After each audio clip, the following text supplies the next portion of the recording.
C'était un matin d'automne éclatant, où les rayons du soleil pénétraient à travers les larges fenêtres de l'université de Montclair. Dans l'aile réservée aux cours d'histoire contemporaine, l'atmosphère vibrait d'un mélange de nervosité et de routine. La salle d'examen, vaste et baignée d'une lumière claire, s'imprégnait de ce silence particulier qui précède toute épreuve importante. Le professeur Henri Delmas, un homme connu pour son extrême rigueur, passait en revue dans son esprit les questions soigneusement préparées. Sa réputation de pédagogue exigeant suffisait à accentuer l'anxiété de la plupart des étudiants. Les feuilles d'examen reposaient en piles impeccables sur son bureau, prêtes à être distribuées, chaque copie devenant l'outil d'un jugement inévitable. Parmi les élèves, pourtant, une silhouette se distinguait par son calme absolu. Élise Moreau. Elle était assise au dernier rang, légèrement en retrait. Sa présence, toujours discrète, dégageait une aura singulière. Sa chevelure châtain relevée en un chignon simple, ses traits impassibles et surtout son regard clair qui semblait se projeter au-delà des murs, donnaient l'impression qu'elle vivait dans deux mondes à la fois, celui du quotidien universitaire et un autre, invisible, mais infiniment plus vaste. Les autres étudiants la connaissaient à peine. Certains la considéraient comme une travailleuse acharnée, toujours en tête de promotion. D'autres murmuraient qu'elle portait en elle un mystère impossible à cerner. Jamais Élise n'avait cherché à démentir ni à confirmer ses spéculations. Son silence valait 1000 énigmes. Lorsque le professeur distribua les sujets, le froissement du papier et le grattement des stylos installèrent peu à peu une musique monotone. Élise prit la feuille, la parcourut du regard avec une tranquillité désarmante, puis commença à écrire d'un geste posé, mesuré. Ses camarades, nerveux, transpiraient sous la pression. Elle, en revanche, semblait protégée par une carapace invisible, une paix intérieure qui contrastait avec la tension ambiante. Mais soudain, un bruit extérieur vint briser cette bulle fragile. Des pas lourds, cadencés, résonnaient dans le couloir de pierre. Au début, personne n'y prêta attention, croyant à une patrouille de sécurité. Pourtant, l'écho se rapprochait, implacable, jusqu'à s'arrêter net devant la porte. Dans un claquement sec, celle-ci s'ouvrit avec force. Un groupe de militaires en uniforme entra, formant un bloc impressionnant. Leurs insignes, reconnaissables entre mille, portaient l'emblème des unités spéciales. La salle entière se figea, plus personne n'osait écrire. Même les respirations semblaient suspendues. Le professeur Delmas, décontenancé par cette intrusion, s'avança, tâchant de préserver un semblant d'autorité. Sa voix, pourtant ferme d'ordinaire, vacilla. « Messieurs, que signifie cette irruption? Puis-je savoir à quoi nous devons l'honneur ?» Aucune réponse ne vint. Les soldats, d'un regard synchronisé, balayèrent les rangées d'étudiants. Leurs yeux ne cherchaient pas au hasard. Ils savaient exactement qui ils venaient de trouver. Et bientôt, tous se fixèrent sur Élise. Un silence encore plus lourd tomba dans la salle. Tous les regards se tournèrent vers la jeune femme. Elle ne sia pas. Sans précipitation, elle posa son stylo, se redressa et se leva. Sa sérénité désarmait plus que la présence des uniformes. Ses camarades échangeaient des regards sidérés, incapables de comprendre. Cette étudiante réservée, qui semblait vivre dans l'ombre, se trouvait soudain au centre d'une scène qui dépassait toute logique. Les soldats se rangèrent en ligne devant elle, immobiles comme une muraille d'acier. La tension devint palpable, au point qu'on aurait pu la trancher au couteau. Pourtant, Élise ne montra aucune crainte. Elle se tenait droite, calme, comme si elle avait attendu ce moment depuis longtemps. « Et vous, qu'auriez-vous fait à sa place ?»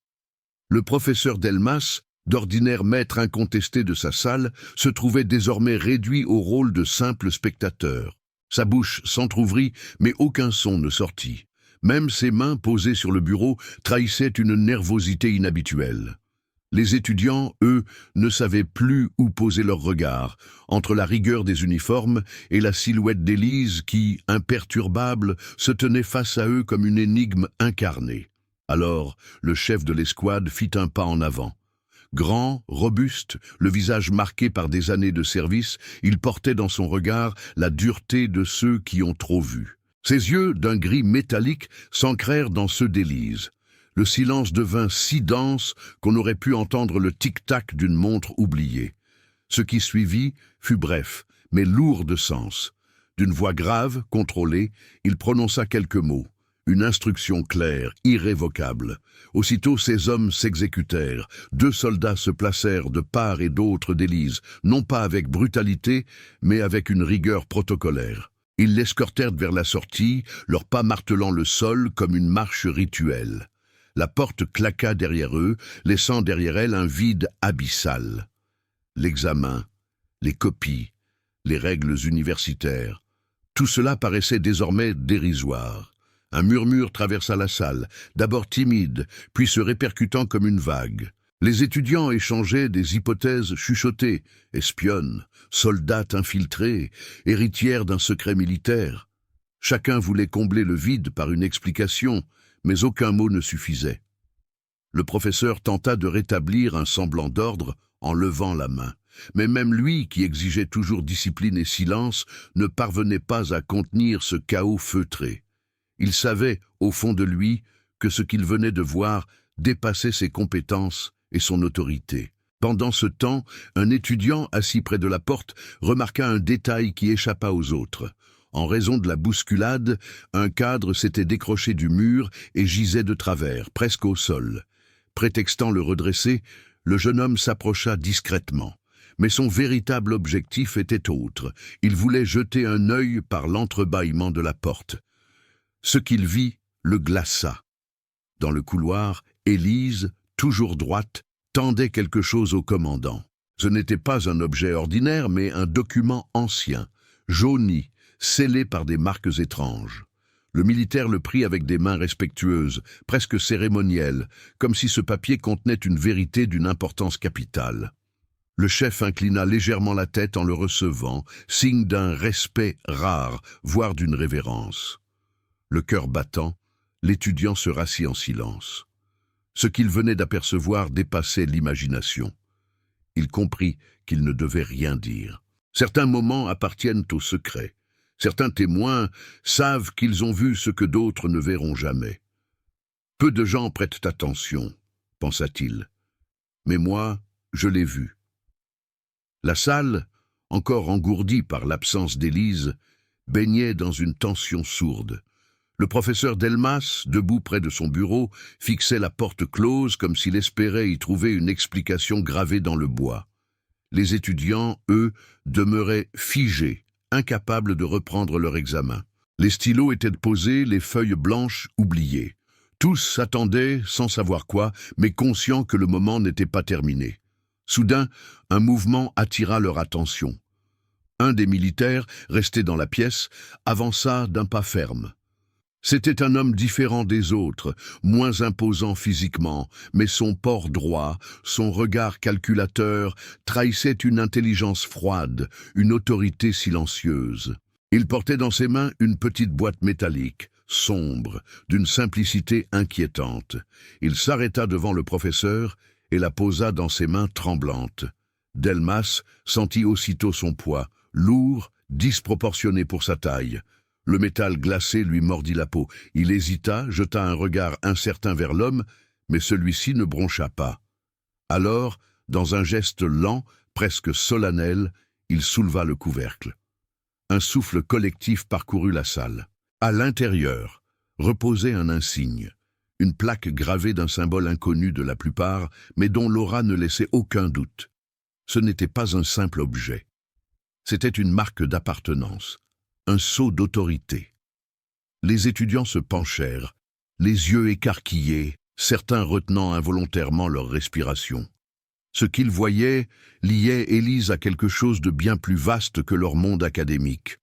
Elle n'était pas seulement l'étudiante silencieuse des amphithéâtres, elle appartenait à un cercle invisible, un ordre de devoirs et de sacrifices dont ils n'avaient jusqu'alors ignoré l'existence. Delmas, qui avait consacré sa vie à l'histoire écrite, comprit avec un frisson qu'il avait devant lui un fragment de l'histoire vivante.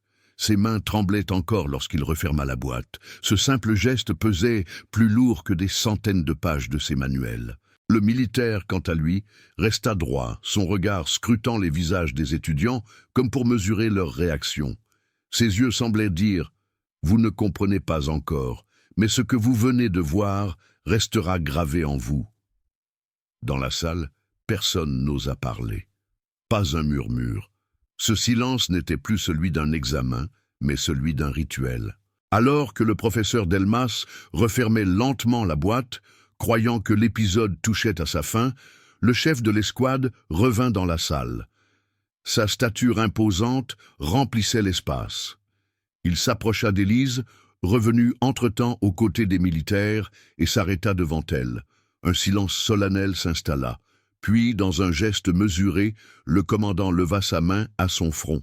Le salut militaire, précis, net, fendit l'air comme une déclaration muette. Immédiatement, tous les soldats présents l'imitèrent. Leurs gestes, parfaitement synchronisés, vibraient d'une gravité presque sacrée. Les étudiants restèrent pétrifiés. Ce salut, rendu à une jeune femme qu'ils croyaient connaître, brisait toute leur certitude. Élise, simple étudiante à leurs yeux, se révélait soudain comme une figure d'honneur, digne de la reconnaissance de l'armée. L'atmosphère changea. L'air paraissait plus lourd, mais aussi chargé d'un respect nouveau. Les copies d'examen, les stylos, les chuchotements nerveux, tout cela appartenait désormais à une autre réalité, secondaire, presque insignifiante. Ce qui se jouait devant eux dépassait le cadre académique. C'était un instant qui appartenait à l'histoire. Élise, droite et immobile, accueillit ce geste avec une dignité implacable. Ses yeux, éclairés d'une lueur intérieure, reflétaient un mélange de souvenirs tus et de responsabilités assumées. Sans prononcer un seul mot, elle incarnait une vérité simple. Elle appartenait à un monde guidé par le devoir, le silence et le sacrifice. Le professeur Delmas, bouleversé, inclina la tête à son tour. Ce n'était plus envers son élève qu'il exprimait ce signe de respect, mais envers ce qu'elle représentait, une mission, une fidélité, un secret qui les dépassait tous. Puis, comme ils étaient entrés, les militaires se retirèrent avec une précision impeccable. La porte se referma doucement, mais leur présence persistait dans l'air, lourde et solennelle. Élise resta seule un instant, au centre de toutes les attentions. Puis, dans un geste simple, presque banal, elle inclina légèrement la tête vers ses camarades. Sans un mot, elle retourna à son bureau, reprit son stylo et se remit à écrire son examen là où elle s'était arrêtée. Ce contraste sidéra toute la salle. Après l'extraordinaire, le quotidien reprenait ses droits. Pourtant, rien n'était plus pareil. Les étudiants, encore sous le choc, reprirent timidement leur stylo, mais chacun savait qu'il venait d'être témoin d'une scène gravée à jamais dans sa mémoire. Cette journée, commencée dans la banalité d'une épreuve universitaire, avait pris la dimension d'un rituel secret, une leçon invisible mais indélébile. Parfois, les plus grands mystères se cachent derrière les visages les plus silencieux. Et dans le cœur de tous, une vérité éclatait. Élise Moreau n'était pas simplement une étudiante. Elle était l'incarnation vivante d'un devoir qui dépassait de loin les murs de leur université. Si tu comprends pourquoi elle est restée silencieuse, alors ce canal est pour toi. Abonne-toi.